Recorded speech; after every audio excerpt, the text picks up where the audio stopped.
And a good day to you, Explorer Nation. John Lynskey here, Season 5, Episode 8 of Looking Back with Lynskey. So honored to be joined today by the longest tenured teacher at Columbus High School, 44 years in the classroom, head of the math department, ran yearbook, summer school principal, Hall of Famer, married to one of the greatest guys ever. It is a pleasure to welcome the one and only Mari Rams-Foyo. Welcome, Maria. Thank you, John. This is a privilege to be part of this great podcast. But the fact that I'm the longest tenured teacher is a little... Well, yeah, but it doesn't seem like it, does it? No, it doesn't. This is home away from home for so many years. You know, and so it's great to have a woman on the podcast because women are such an integral part of Columbus now, and you represent that. And, you know, it's easy to talk to the guys, you know, how you ended up at Columbus. A little bit different. Women take a different route, obviously, to Columbus. So you went to high school. You were born and raised down here at Notre Dame Academy, correct? I did. Yes. I did. So Catholic school education. All my life. Yeah. And you enjoyed high school. Yes. In fact, fun fact, Coach Diano was your volleyball coach in high school. How about that?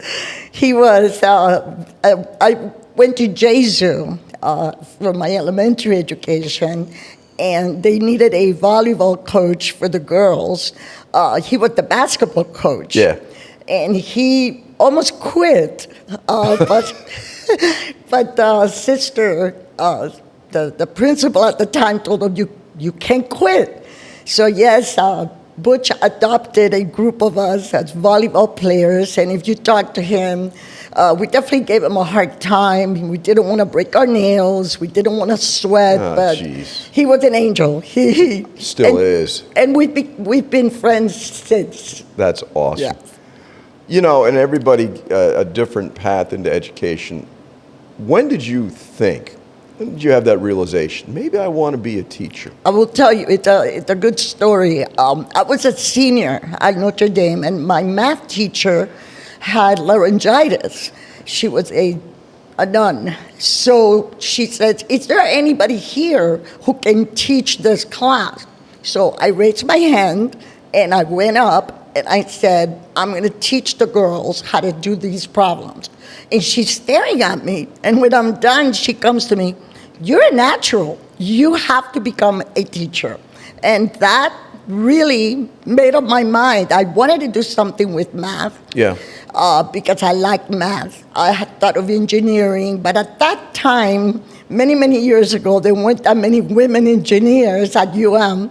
So I decided to go the teaching route. Absolutely.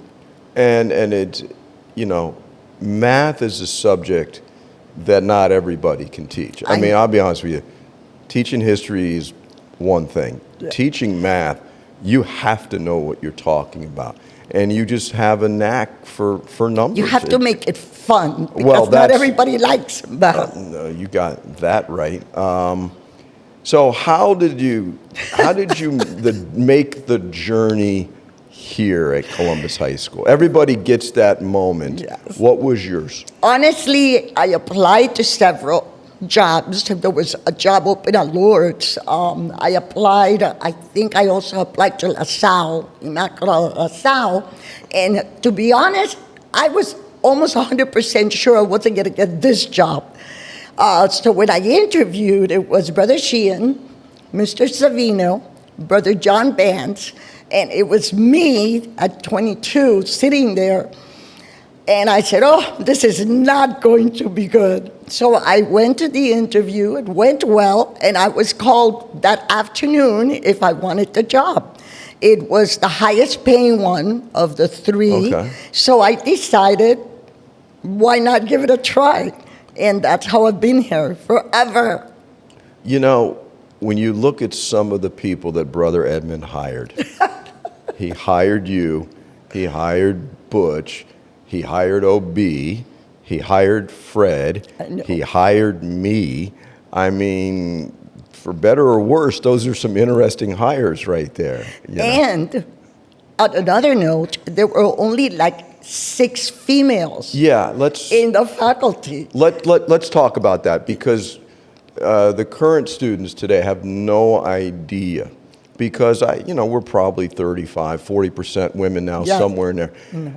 You could count them literally on one hand Yes. when you started. What was it like as a 22-year-old attractive woman in the 80s coming to this place? Well, I was very lucky to have mentors like Pat Call and Irene Como, who took me under their wing. They were older than me. And, being a Latin with the long hair and dressing professional, Yeah. but a little more like a young teacher, yeah. they really taught me what to do, what not to do. That's not right, that's not. And honestly, also the coaches like Coach Lavelle, they really, whatever I needed, you just let us know and we'll take care of them. But even to think that on those days, the kids didn't have uniforms, they just had a tie, the long hair, they went out to lunch. It was definitely a challenge, but I can tell you that I've always had chemistry teaching boys because I have always been fair, I've always been respectful, and I have always gotten that back from them, even at that age. But it was definitely a different environment here. The women now have no idea how different it was to be like one of 6 female teachers. Yeah, and there was no beginning teachers program, no Lavala. Here's your book, good luck. Yes, that's true. true. And I think the thing that probably, particularly as a woman for you, but any new teacher, if you're not prepared, you're done. Oh, for sure. They're jackals. For sure. And they For feast sure. on the weak and the unprepared. And at the end of the day, they actually want to be taught. It's a strange Exactly. thing. Exactly. They really don't want you to waste their time. No. So how hard did you have to work to be prepared in those early days? Well, I've always been a very organized person, so I would always come in with like 2-3 steps ahead of them and more material that I was going to actually use. However, you have to remember that at that time we had blackboards and chalk. Yeah. So I would write all over those blackboards Yeah. and start all over again, and just kept them busy. And that, what you just said, it's true. You have to be prepared. You have to be at task, and they have to know that you're going to be consistent.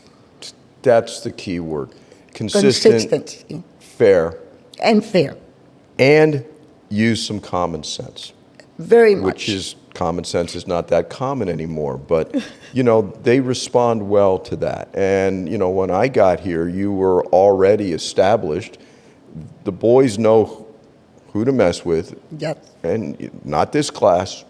We'll go feast on somebody else Yes. later, but not this one. How long did it take you, if you remember, to feel comfortable? Like, this is a good fit. I'm going to make it. It's going to be okay. I can tell you within my first 3 years, I knew. That's pretty good. I knew that this was going to be home for me. I've had, for the last 44 years, the best and the worst times of my life here at Columbus. But I have to say, I've always had the support of the administration, of the faculty, and it's made it worthwhile, definitely. Yeah, the best of times and worst of times, which we'll talk about, because this is actually our Thanksgiving episode. Yeah. And even in adversity, there's things to be grateful for. Absolutely. And we'll talk about that in a moment. But not only have you done all these things, you're an alumni mom. What Yes. was it like having your kids in school with? And I would love to ask Eric and Stephen that question, but what was it like for you to have them here? Well, in my case, I have 2 boys. My oldest was a very social person, Yeah, you could say that. very social. That's one word, yeah. And he was school-driven only because I made him be school-driven, or he would never go out. And with him, there were challenges. With my second son, he was the opposite. I had him in class, as a matter of fact, Eric, my youngest, my oldest is Stephen. I had Eric in my calculus class, and it was perfect. He was respectful, and he did his homework. So, but for them, I think, was harder than for me. For me, I was kind of grateful that they were here, but for them, it was the pressure of mom is here, and then eventually Fred is here. So they had two parents or step-parents that were teachers. It's a lot of pressure on them. It is. You know, but at the same time, not that unusual at this school, given the family situation. Yes. I mean, if you look at the number of, we've got husbands and wives and brothers and sisters and fathers and sons and mothers and daughters, and we've got everything, Yeah. you know. And so I think it's not that unusual. But speaking of, and I actually don't know this, when did you and Fred first meet? Do you remember meeting Fred? Yes, well, Fred started a couple of years Yes. after me, and he started in like the computer department, typing and stuff. And he was already married. I was already dating my first husband. But we were in the same department, and we were always good friends because he would help me out since he was a coach if I had any trouble. And then eventually, afterwards, when we were both separated, divorced, it's in 1998 or something like that. It's when we started in a different journey. And but I knew Fred forever before me and him got married. Yes. I don't know if I ever told you this. When I was wrapping up at Villanova, and I was seriously thinking about teaching, I came down to visit, and I ran into Fred. I hadn't seen him in a couple years. You know, we played football together and everything out at Fort Lewis. And he said, what are you doing here? I said, I'm thinking about teaching. He looks at me, he goes, listen, man, they hired me. How hard can it be? Perfect. I said, okay. You know, and so Fred became such an integral part of your life, my life, our lives, his schools. Yes. Such a foundation of it. One thing, how hard was it not to take work home and spend all your time talking about work? Did you guys have of course you're going to talk about what happened that day, but was it important for you two to leave school behind at certain times? Absolutely. Yeah. It was easier for me to leave work behind. It was harder for him because of the coaching. It wasn't even that much the classroom. He would like what happened in practice, and if so-and-so didn't what he was supposed to do, and we're getting ready for the game. And so I became a very knowledgeable football and track and field wife in order to share that with him. And it was a pleasant conversation because we were talking about really the extracurricular activity. The classroom, we didn't teach the same type of student. Okay. So that kind of was good. I had the honors. He did. And Fred had the not yet smart. Yes. Yes. And he was loved them. very good at that.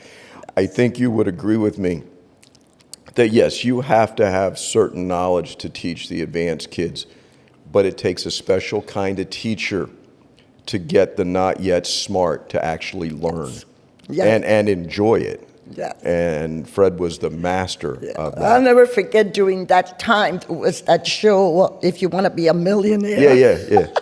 And he, for his test, he had the 50-50, the call a friend. And one day I walked into his class and they're having a test.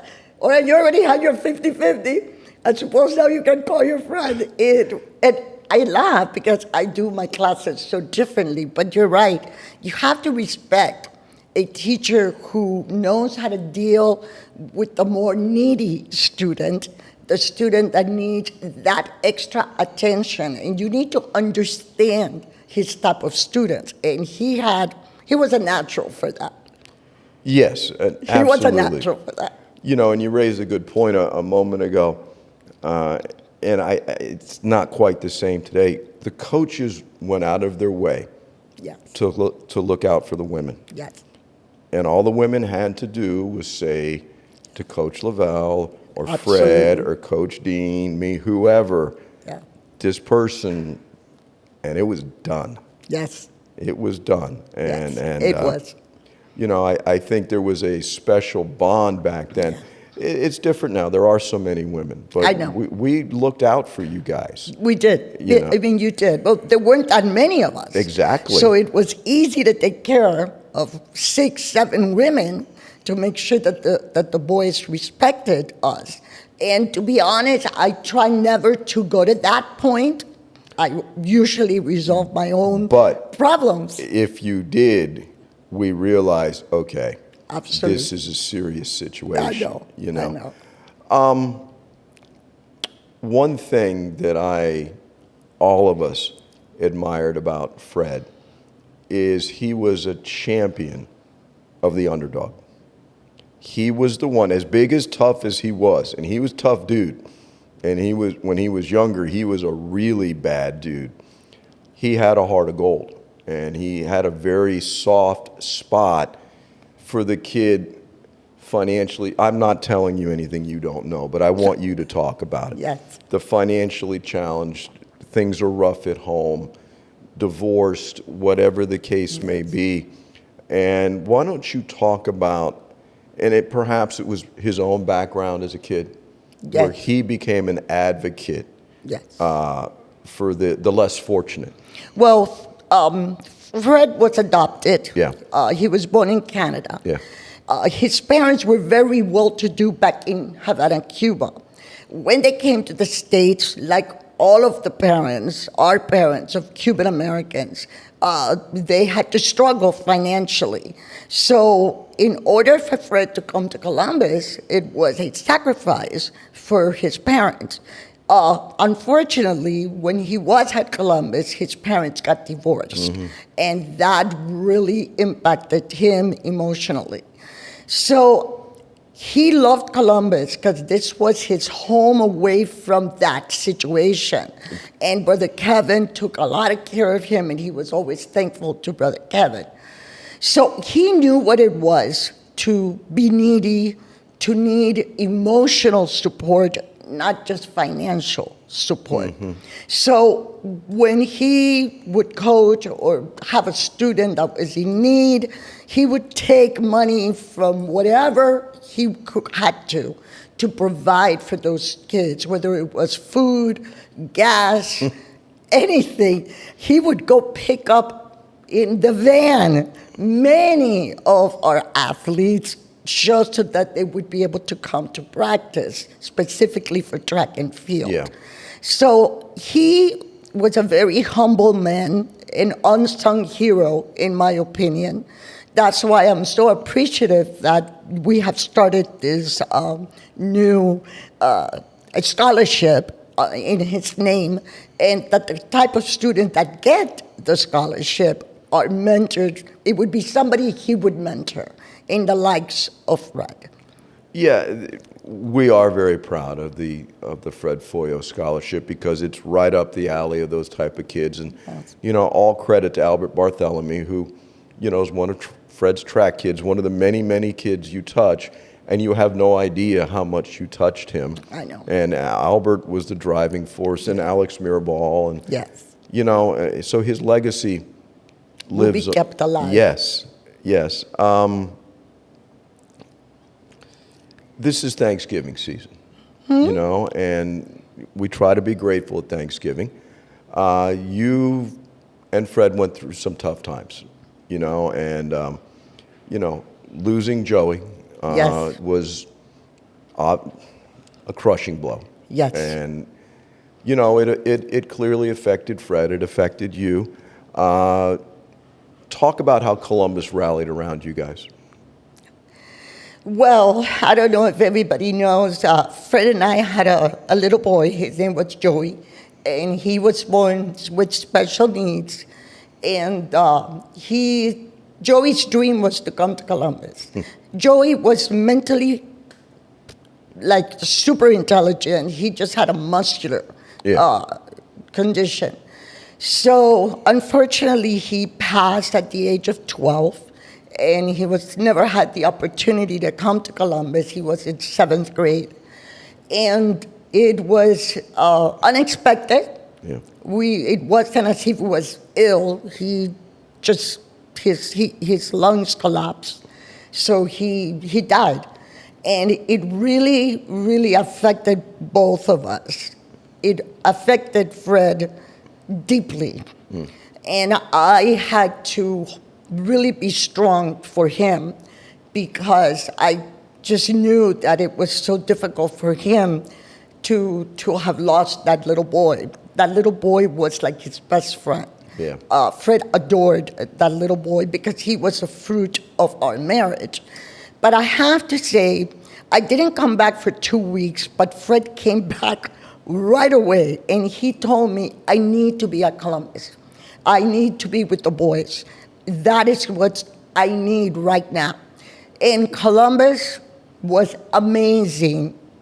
I mean, the administration, the students, the faculty, the staff, we got major support from everybody, and to this day, I thank so many people, and I'm so grateful that they were understanding of our emotional condition at that time, and it's been a rough one. It's been a rough one, and Fred really had a hard time getting over that.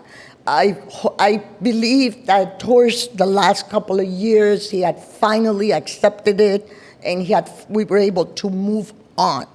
And unfortunately, he passed. But I know they're up there together, for sure. Yeah, I mean, it's that kind of pain is very difficult. Yes. But knowing the people here, you're absolutely right about Fred. Yeah. Fred needed to be here after that. And, you know, I was talking to OB about it. The three of us, when we coached track together, that was a very bad decision. Okay. Someone really was not thinking when they put the three of us together, particularly when we were younger. Come on, it was the best. Oh, it was the best, but at times it was the worst too. But my God, we had fun.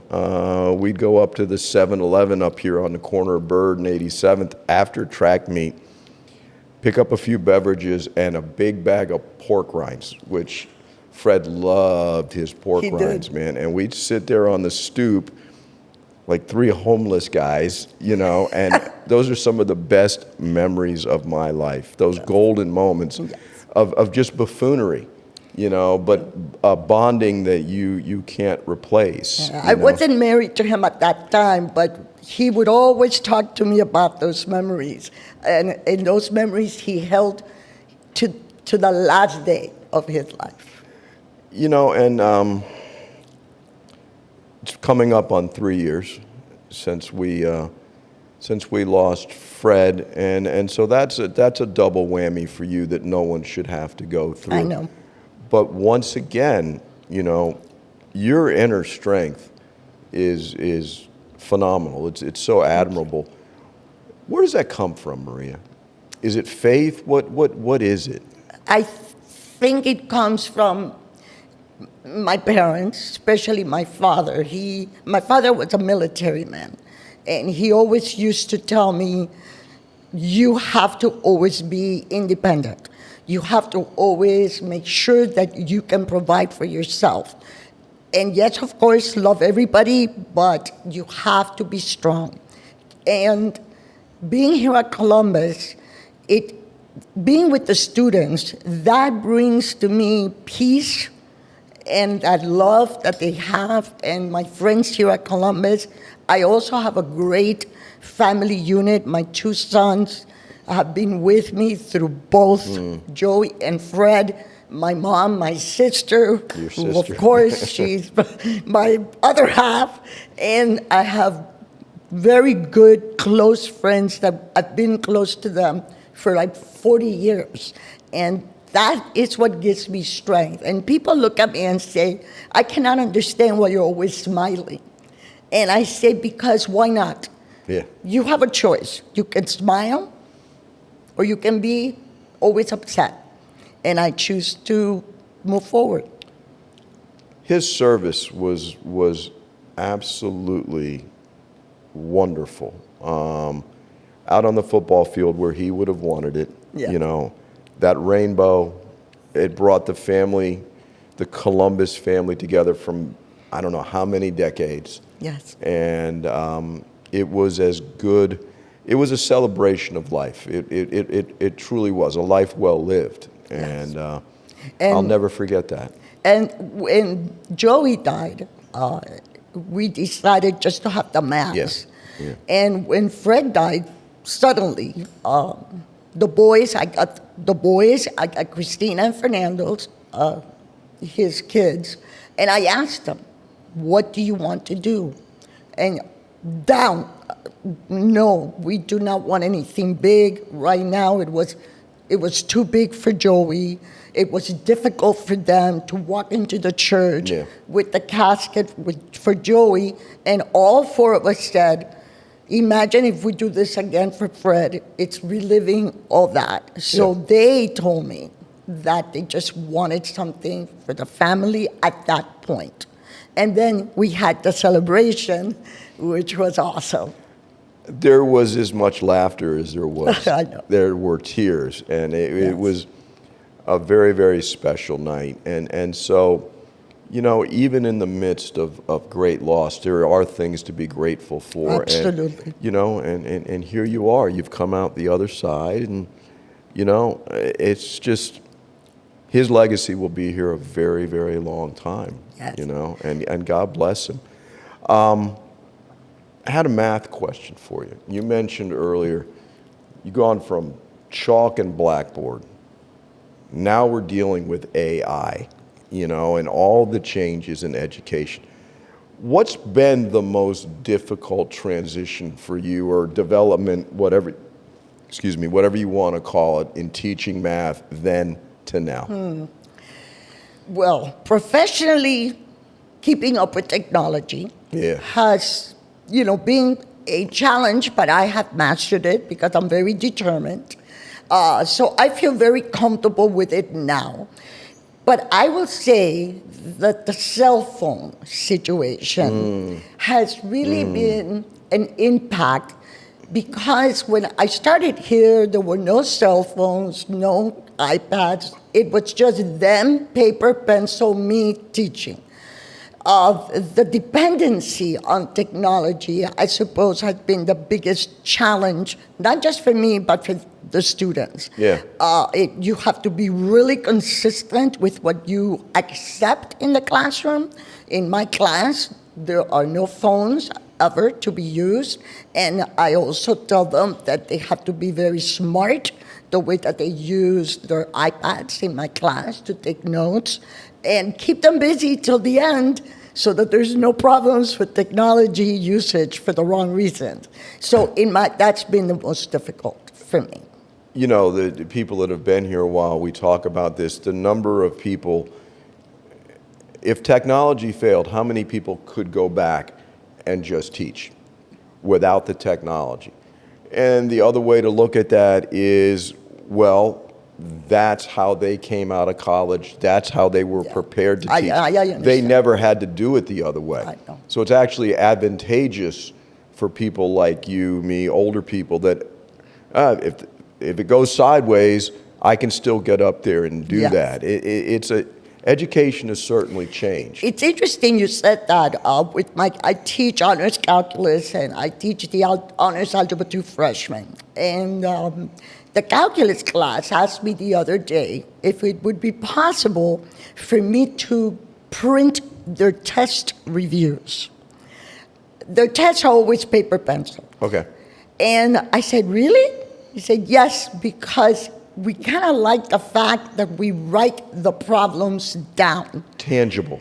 So, Yes. and this is a senior Yeah. class, and I've been printing their test reviews because I let them work with each other. They have more movement, and they see it better. So you see, there are things that they still like. It's funny how things come back around sometimes. They do. You never know, we might go back to a day when it's books and paper and pencil again. You never The know. old way. What have you seen from the COVID years? Have we caught up from the COVID years, do you think? With the what? COVID, the years we lost to COVID. Oh, that was the most horrible time when we had to teach from home. Yeah. That freshman class that I had when it was during the COVID time. Yeah. And then I had them as seniors. Okay. That year was a wasted year. And as much as we tried to make sure that we were Zooming and they were doing the work, that really hurt that class that was Zooming for the next whatever years. They really didn't learn much. And I remember that calculus class, they graduated already like 2 years ago. I had to kind of reteach almost everything before I could teach them the calculus because they really didn't remember anything from that year. Yeah. It really affected us. Standardized testing, those scores went down because those kids didn't really learn what they had to learn during that time. Hopefully over the next couple of years we'll get I past think we're all back. of that. Yeah. I Yeah. think we're back. I think we're back on track. I really Good. do. I really Good. do. We're a Marist school. That term gets thrown around quite a bit, as it should. What does being Marist mean to Maria Foyo? Aside from living like Mary and believing in the Marist tradition, I think being Marist means loving all your students equally, living a life that you can be proud of and that your students can be proud of the way that you live your life. I really feel that to be Marist, and I really believe this, is that when you have that one student that you just don't have chemistry with, and try to be fair and love him the same way you love all the other ones, that is being Marist. I really believe that loving them equally as a teacher and living the life like Marcelin did, where you're humble and you're caring and you're here for the students. I think, to me, that's what being Marist means. Loving the unlovable. It's not always easy. 44 years. Would you change anything? Not a thing. That's quite a statement. Not a thing. I would change a thing. What a great answer. I would redo it all over again. So, as we roll into Thanksgiving, what are you most grateful for, Maria? My sons. The fact that my mother's 95 years old and she's still alive. My family, in general, that's what I'm most grateful. And the fact that I'm healthy and I'm trying to take care of myself for my family. Yeah. And that is what I'm most grateful for, that I'm alive and that I can be there for my family. And they depend on me because I'm the strong one. And not really, but that's how it appears. Well, fake it till you make it, right? You know, in some cases. And, it would be negligent of me if we didn't mention how epic the Fred Foyo Brew Fest was. I know. What a day. It was awesome. I hope that keeps going on as long as possible, that more and more people get involved. Because it's not just about Fred. It's about what it means. It's the cause. It's to mentor a student and him becoming a mentor for other students to follow so that they can receive. Yeah. I mean, the circle continues, Exactly. And only at Columbus High School can you put a teacher's face on a beer can and everybody lose their mind about it. I loved it. That is the greatest thing ever. We have a 6-pack left, and I told my son, don't touch that one. Yeah. I said, you can't touch the last 6-pack. I need that one as a memory. Maria, I'm grateful for all your years of service, Thank all you. your years of friendship, and for sharing Fred with me and all the other guys. And we've created a lot of great memories, and I'm so glad we're able to do this, and I've enjoyed it thoroughly. Me too. Thank you for being a good friend, John. Thank you. You've always been there for me, and I appreciate that. Yeah. And he was a great teacher. Awesome. Thank My you, man. son was in his class. Yeah, we you had some remember fun. that, right? He might have learned a little bit too. But anyway, Explorer Nation, wishing you all a happy Thanksgiving from everyone here at Columbus High School. This has been a special looking back. It's definitely buenos tiempos. So until next time, adelante, happy Thanksgiving, and take it easy. Thanksgiving. Thank you, Maria. Thank you, John.